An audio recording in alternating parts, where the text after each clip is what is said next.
ಸಲುವಾಗಿ ಎಲ್ಲರೂ cake cut ಮಾಡಿಸ್ತಾ ಇದ್ದೀವಿ. ಕಳೆದು ಹೋದ ವರ್ಷಗಳು ಹಲವು ಪಾಠಗಳನ್ನು ಕಲಿಸಿದೆ. ಬರುತ್ತಿರುವ ಹೊಸ ವರ್ಷ ಹೊಸ ನಿರೀಕ್ಷೆ ಮೂಡಿಸಿದೆ. ಸೊ ನಿಮ್ಮೆಲ್ಲರಿಗೂ ಹೊಸ ವರ್ಷದ ಹಾರ್ದಿಕ ಶುಭಾಶಯಗಳು ಫ್ರೆಂಡ್ಸ್. ನಾವೆಲ್ಲರೂ ಪ್ಲಮ್ ಕೇಕ್ನ ಕಟ್ ಮಾಡೋ ಮುಖಾಂತರ ಹೊಸ ವರ್ಷನ ಸೆಲೆಬ್ರೇಟ್ ಮಾಡ್ತಾ ಇದ್ವಿ. ನಾವೆಲ್ಲ ಹೊರಡ್ತಾ ಇದ್ದೀವಿ ಅಂತ ಹೇಳಿ ನ್ಯೂ ಇಯರ್ ಪಾರ್ಟಿ ಮಾಡೋಣ ಅಂತ ಡ್ಯಾಡಿ ಕೇಕ್ನ ತಂದುಕೊಟ್ರು. ಕಹಿ ನೆನಪುಗಳನ್ನು ಮರೆಯೋಣ, ಹೊಸ ನಿರೀಕ್ಷೆ ಭರವಸೆಯಿಂದ ಹೊಸ ವರ್ಷವನ್ನು ಸ್ವಾಗತಿಸೋಣ. ಈ ವರ್ಷ ಆರೋಗ್ಯ ಮತ್ತು ಸಂತೋಷದಿಂದ ತುಂಬಿರಲಿ, ಹಾಗೆ ನಾವೆಲ್ಲರೂ ಆನಂದಮಯವಾಗಿರಲಿ ಅಂತ ನಾನು ದೇವರಲ್ಲಿ ಪ್ರಾರ್ಥಿಸ್ತೀನಿ. ಸೊ ಬನ್ನಿ ಕೇಕ್ನ ಕಟ್ ಮಾಡಿ ಸೆಲೆಬ್ರೇಟ್ ಮಾಡೋಣ. ನಾವೆಲ್ಲರೂ ನ್ಯೂ ಇಯರ್ ಸೆಲೆಬ್ರೇಟ್ ಮಾಡೋಕ್ಕೆ ತುಂಬಾ ಎಕ್ಸೈಟ್ ಆಗಿದ್ದೀವಿ. ಸೊ ಬನ್ನಿ ಸೆಲೆಬ್ರೇಟ್ನ ಸ್ಟಾರ್ಟ್ ಮಾಡೋಣ.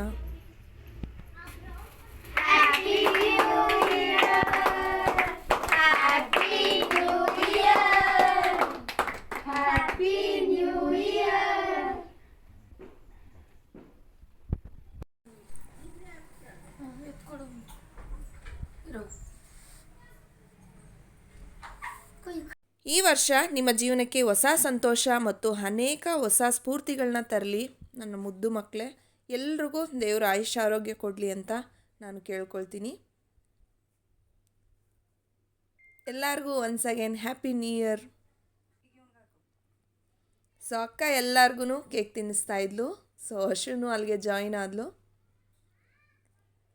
ಸೊ ನಾವೆಲ್ಲರೂ ಹೊಸ ವರ್ಷನ ತುಂಬ ಚೆನ್ನಾಗೇ ಆಚರಣೆ ಮಾಡಿದ್ವಿ. ಯಾಕಂದರೆ ನ್ಯೂ ಇಯರ್ಗೆ ಅಲ್ಲಿ ಸಿಗಲ್ಲ, ಹಾಗಾಗಿ ನಾವು ಇಯರ್ ಎಂಡಿಂಗ್ನ ಮಾಡಿ ಸೆಲೆಬ್ರೇಟ್ ಮಾಡಿದ್ವಿ. ಅಕ್ಕ ತಿಂತಾ ಇರಲಿಲ್ಲ ಬೇಡ ಬೇಡ ಅಂತ.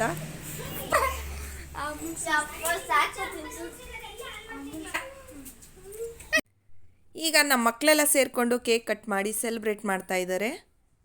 ಸೊ ಮಕ್ಕಳೆಲ್ಲ ಒಟ್ಟಿಗೆ ಇದ್ದು ತುಂಬಾ ಎಂಜಾಯ್ ಮಾಡಿದರು. ಸೊ ಎಲ್ಲರೂ ಹೊರಡ್ತಾ ಇದ್ವಿ ಅಂತ ಬೇಜಾರಾಗ್ತಾ ಇತ್ತು.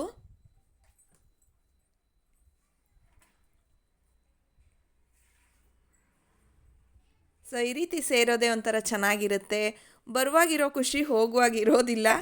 ಸೊ ನಾನು ಮತ್ತೆ ಮತ್ತೆ ಹೇಳ್ತಾ ಇರ್ತೀನಿ, ಬಂದಾಗ ತುಂಬಾ ಖುಷಿ ಪಡ್ತೀವಿ, ಆದರೆ ಹೋಗುವಾಗ ಸ್ವಲ್ಪ ಬೇಜಾರಾಗುತ್ತೆ. ಸೊ ಇಲ್ಲಿ ಬಿಸ್ನೆಸ್ ಗೇಮ್ ಅಂತ ಒಂದು ಗೇಮು ನಮ್ಮ ಅಶ್ವಿನಿಯವ್ರು ತಂದಿದ್ದು, ತುಂಬ ಚೆನ್ನಾಗಿದೆ, ಬನ್ನಿ ತೋರಿಸ್ತೀನಿ. ನೀವ್ಯಾರು ಈ ಗೇಮ್ನ ಆಡಿದರೆ ನನಗೆ ಕಾಮೆಂಟ್ ಮಾಡಿ. ಸೊ ತುಂಬಾ ಚೆನ್ನಾಗಿದೆ, ಮಕ್ಳುಗಳಿಗೆ ಮೈಂಡ್ ಗೇಮ್ ಅಂತ ಹೇಳ್ಬೋದು. ವ್ಯವಹಾರದ ಜ್ಞಾನ ಹೆಚ್ಚುತ್ತೆ, ಹೇಗೆ ಹಣನ ಸಂಪಾದನೆ ಮಾಡ್ಬೋದು, ಹಾಗೆ ಹೇಗೆ ಖರ್ಚು ಮಾಡೋದು, ಏನನ್ನ ತಗೊಂಡ್ರೆ ನಾವು ಮೂವ್ ಆಗ್ತೀವಿ ಬಿಸ್ನೆಸ್ಸಲ್ಲಿ, ಹಾಗೆ ಬ್ಯಾಂಕಿಂದ ಹೇಗೆ ಸಾಲ ತಗೊಳ್ಳೋದು. ಈ ಗೇಮಲ್ಲಿ ತುಂಬಾ ಚೆನ್ನಾಗಿದೆ ಫ್ರೆಂಡ್ಸ್. ಇದು ಆಡೋದ್ರಿಂದ ಮಕ್ಕಳು ಮೈಂಡು ತುಂಬಾ ಮೆಚ್ಯೂರಿಟಿಯಾಗಿ ಗ್ರೋ ಆಗುತ್ತೆ ಅಂತ ಹೇಳ್ಬೋದು. ಅವ್ರಿಗೆ ಹಣದ ಬಗ್ಗೆ ಅರಿವು ಮೂಡುತ್ತೆ. ಸೊ ಹಾಗಾಗಿ ಈ ಗೇಮ್ ಏನಾದ್ರು ನಿಮಗೆ ಸಿಕ್ಕಿದ್ರೆ ಮಕ್ಳಿಗೆ ತಗೊಳ್ಳಿ, ತುಂಬಾ ಚೆನ್ನಾಗಿದೆ, ನನಗಂತೂ ತುಂಬಾ ಇಷ್ಟ ಆಯಿತು. ಸೊ ಹಾಗಾಗಿ ನಾನು ಈ ವಿಡಿಯೋ ಸಹ ಮಾಡಿದೆ. ನಾವೆಲ್ಲ ಈಗ ಊರಿಗೆ ಹೋಗೋಣ ಅಂತ ಹೊರಟ್ವಿ, ಆದರೆ ಸಡನ್ಲಿ ನಮ್ಮ ಅಕ್ಕ ಪ್ಲ್ಯಾನ್ ಮಾಡಿದ್ದು ಮೂವಿಗೆ ಹೋಗೋಣ ಅಂತ ಹೇಳಿ. ಸೊ 1:00 ಆಗಿತ್ತು, ಹಾಗಾಗಿ ನಾವು ಬಂದಿದ್ದು ನಮ್ಮ ಚನ್ನಪಟ್ಟಣದ ಶಿವಾನಂದ ಥಿಯೇಟ್ರಿಗೆ. ಆದಷ್ಟು ನಮ್ಮ ಕನ್ನಡ ಮೂವಿಗಳನ್ನೆಲ್ಲ ಥಿಯೇಟ್ರಿಗೆ ಬಂದು ನೋಡಿ, ಯಾಕಂದರೆ ನಮ್ಮ ಕನ್ನಡನ ನಾವು ಯಾವತ್ತೂ ಮರಿಬಾರ್ದು ಅಲ್ವಾ. ನಮ್ಮ ಕನ್ನಡದವ್ರನ್ನ ನಾವು ಯಾವತ್ತಿದ್ರೂ ಬೆಳೆಸಬೇಕು. ಬೇರೆ ಮೂವಿಗಳನ್ನ ನೋಡಿ ಟೈಮ್ ವೇಸ್ಟ್ನ ಮಾಡಬಾರ್ದು. ಸೊ ಅವರೇನು ನಮ್ಮ ಮೂವಿಗಳನ್ನ ಅತಿ ಹೆಚ್ಚು ನೋಡೋದಿಲ್ಲ, ನಾವುಗಳೇ ಎಲ್ಲರನ್ನೂ ಒಂದೇ ಅಂತ ಮಾಡ್ತೀವಿ, ಆದರೆ ಯಾರೂ ನಮ್ಮನ್ನು ಬೆಳೆಸೋದಕ್ಕೆ ಹೋಗೋದಿಲ್ಲ. ಈ ವ್ಲಾಗ್ ನಿಮ್ಗೆ ಇಷ್ಟ ಆಗಿದ್ರೆ ಪ್ಲೀಸ್ ಲೈಕ್ ಮಾಡೋದಂತೂ ಮರಿಬೇಡಿ ಫ್ರೆಂಡ್ಸ್. ನಾನು ರಿಕ್ವೆಸ್ಟ್ ಮಾಡೋದೇನು ಅಂದರೆ ನಮ್ಮ ಕನ್ನಡ ಮೂವಿನ ಅತಿ ಹೆಚ್ಚು ನೋಡಿ ನಮ್ಮ ಕನ್ನಡದವ್ರನ್ನ ಬೆಳೆಸಿ ಅಂತ ಹೇಳೋದಕ್ಕೆ ಇಷ್ಟಪಡ್ತೀನಿ ಫ್ರೆಂಡ್ಸ್ ಈ ವ್ಲಾಗ್ನ ಮುಖಾಂತರ. ನಾವೆಲ್ಲ ಈಗ ಬಂದಿರೋ ಮೂವಿ ಯಾವುದು ಗೊತ್ತಾ? ಸೊ ಮ್ಯಾಕ್ಸ್ ಮೂವಿ ಹೇಗಿದೆ ಅಂತ ನೋಡೋದಕ್ಕೆ ಥಿಯೇಟ್ರಿಗೆ ಬಂದಿದ್ದೀವಿ. ನಾವು ಬಂದಿರೋದು ಶಿವಾನಂದ ಥಿಯೇಟರ್.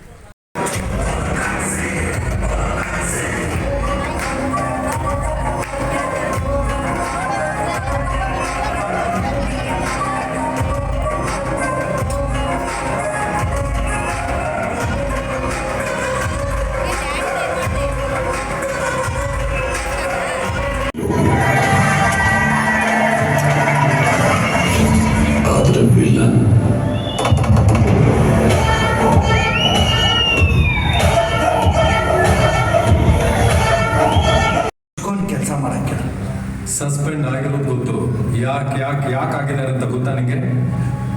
ಕೆಲಸ ಮಾಡದೆ ಬಂದಿರೋ ಸಸ್ಪೆನ್ಷನ್ ಅಲ್ಲ ಅದು. ಒಂದೊಂದು ಸಸ್ಪೆನ್ಷನ್ ನಲ್ಲೂ ಒಂದೊಂದು ಕಥೆ ಇದೆ, ಒಂದೊಂದು ಕಥೆನಲ್ಲೂ ಒಂದೊಂದು ಸಂಹಾರ ಇದೆ, ಒಂದೊಂದು ಸಂಹಾರದಲ್ಲೂ ಒಬ್ಬೊಬ್ಬ ರಾಕ್ಷಸ ಎಗರೋಗವನೆ. ದಾಸ ಟೀ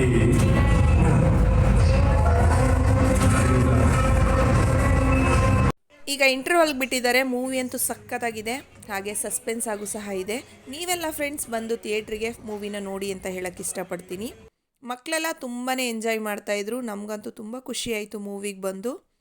ನಾವು ಮಕ್ಕಳೆಲ್ಲ ಸೇರಿಕೊಂಡು ಪಾಪ್ಕಾರ್ನು, ಚಿಪ್ಸು, ಜ್ಯೂಸ್ ಎಲ್ಲ ಕುಡ್ಕೊಂಡು ಎಂಜಾಯ್ ಮಾಡಿದ್ವಿ. ಸೊ ಮೂವಿ ಅಂತೂ ತುಂಬಾ ಚೆನ್ನಾಗಿದೆ ಸರ್. ಕಿಚ್ಚ ಸುದೀಪ್ ಸರ್ ತುಂಬ ಸಖತ್ತಾಗಿ ಆ್ಯಕ್ಟ್ ಮಾಡಿದ್ದೀರಾ sir. Max movie maximum mass ಆಗಿದೆ ಸರ್. ಕಿಚ್ಚ ಸುದೀಪ್ ಸರ್ ಸೂಪರಾಗಿ ಆ್ಯಕ್ಟ್ ಮಾಡಿದ್ದೀರಾ. ನಿಮ್ಮ ಮೂವಿ 100 ಡೇಸ್ ಓಡಲಿ ಅಂತ ನಾವೆಲ್ಲರೂ ಆಶಿಸ್ತೀವಿ. ಸೊ ಫ್ರೆಂಡ್ಸ್, ನೀವೆಲ್ಲ ನಿಮ್ಮ ಹತ್ತಿರದ ಥಿಯೇಟ್ರಿಗೆ ಬಂದು ಫಿಲಮ್ನ ನೋಡಿ ಕನ್ನಡದವ್ರನ್ನ ಬೆಳೆಸಿ ಅಂತ ಹೇಳಕ್ಕೆ ಇಷ್ಟಪಡ್ತೀನಿ. ಸೊ ನಮಗಂತೂ ಎಲ್ಲರಿಗೂ ಸಖತ್ತು ಇಷ್ಟ ಆಯಿತು ಸರ್. ಮೂವಿ ಹೇಗಿದೆ? ಸೊ ಸಖತ್ತಾಗೈತೆ ಮೂವಿ ಮಾತ್ರ. ನಾವೆಲ್ಲ ನೋಡಿ ಎಂಜಾಯ್ ಮಾಡಿದ್ವಿ. 1:30 ಮಧ್ಯಾಹ್ನ ಶೋಗೆ ನಾವು ಹೋಗಿದ್ದು ಮೂವಿ ನೋಡೋದಕ್ಕೆ. ಸೊ ಮೂವಿ ನೋಡಿಕೊಂಡು ಈಗ ಹೊರಗಡೆ ಬಂದ್ವಿ. ಸೊ ಈಗ ನಾವು ಬರ್ತಾ ಇರೋದು ನಮ್ಮ post office road. So movie ನೋಡಿಕೊಂಡು ಹೊರಟ್ವಿ.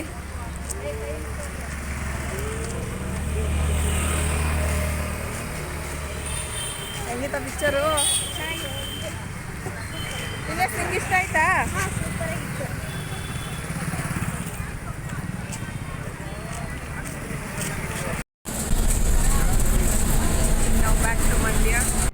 ನಾವು 3 ಜನ ಈಗ ಮಂಡ್ಯಕ್ಕೆ ಹೊರಟ್ವಿ. ಸೊ ಅವ್ರಿಗೆ ಕಾಲ್ ಮಾಡ್ತಾಯಿದ್ರು ಹೊರಟ್ರಾ ಹೇಗೆ ಅಂತ. ಆಗ ನಾನು ಹೇಳಿದೆ ಮೂವಿಗೆ ಬಂದಿದ್ದೀವಿ, ಸೊ ಹೊರಡ್ತೀವಿ, ಒಂದು 5:30 ರೀಚ್ ಆಗ್ತೀವಿ ಅಂತ ಹೇಳಿ. ಇನ್ನೇನು ನಮ್ಮ ಮಂಡ್ಯ ಬಂತು, ಫ್ಯಾಕ್ಟ್ರಿ ಸರ್ಕಲ್. ಸೊ ನಾವೀಗ ಬಸ್ ಇಳಿಬೇಕು. ನಾವಂತೂ ಅಲ್ಲಿ ಸಖತ್ ಎಂಜಾಯ್ ಮಾಡಿದ್ವಿ ನಾವು 3 ಜನನೂ. ಸೊ ಫ್ಯಾಮಿಲಿ ಜೊತೆ ಇದ್ದರೆ ಎಲ್ಲರಿಗೂ ಎಷ್ಟು ಖುಷಿ ಆಗುತ್ತೆ ಅಲ್ವಾ. ಸೊ ನೀವು ನಿಮ್ಮ ಫ್ಯಾಮಿಲಿ ಜೊತೆ ಎಂಜಾಯ್ ಮಾಡಿ ಅಂತ ಹೇಳಕ್ಕೆ ಇಷ್ಟಪಡ್ತೀನಿ. ಆಲ್ರೆಡಿ ಈಗ ಮನೆಗೆ ರೀಚ್ ಆದೆ. ಸೊ ಇನ್ನೂ ಯಾರೆಲ್ಲ ನನ್ನ ಚಾನಲ್ನ ಸಬ್ಸ್ಕ್ರೈಬ್ ಮಾಡ್ಕೊಳ್ದೆ ವಿಡಿಯೋ ನೋಡ್ತಾ ಇದ್ದೀರಾ, ಪ್ಲೀಸ್ ಸಬ್ಸ್ಕ್ರೈಬ್ ಮಾಡ್ಕೊಂಡು ವಿಡಿಯೋ ನೋಡಿ. ಹಾಗೆ ವಿಡಿಯೋಗೊಂದು ಲೈಕ್ ಕೊಡೋದನ್ನ ಮರಿಬೇಡಿ. ನಿಮ್ಮೆಲ್ಲರ ಸಪೋರ್ಟ್ ನನಗೆ ತುಂಬಾ ಇಂಪಾರ್ಟೆಂಟ್. ಸೊ ಹೀಗೆ ಸಪೋರ್ಟ್ ಮಾಡ್ತಾ ಇರಿ. ಸೊ ನಾನು ನೆಕ್ಸ್ಟ್ ವ್ಲಾಗಲ್ಲಿ ಸಿಗ್ತೀನಿ. ಅಲ್ಲಿವರೆಗೂ take care, love you all and bye bye.